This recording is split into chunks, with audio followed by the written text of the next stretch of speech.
ठाकरेंच्या शिवसेनेकडून आता डॅमेज कंट्रोलचा प्रयत्न सुरू आहे।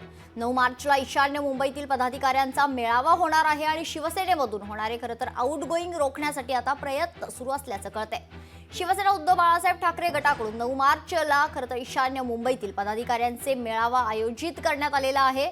गेल्या काही दिवसांपासून उद्धव ठाकरेंच्या शिवसेनेमधून होणारे आउटगोईंग रोखण्यासाठी महाराष्ट्रात असे विभागवार वेळावे खरं तर मेळावे जे आहेत ते घेतले जाणार आहेत अशी माहिती संजय राऊत यांनी दिलेली आहे।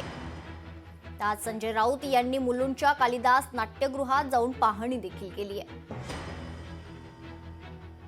पण शिवसैनिकांचा उत्साह आणि जिद्द कायम आहे। पण त्यांना ज्या प्रकारचं राजकारण किंवा ज्या प्रकारचं दबावाचं राजकारण सुरू आहे प्रशासनामध्ये,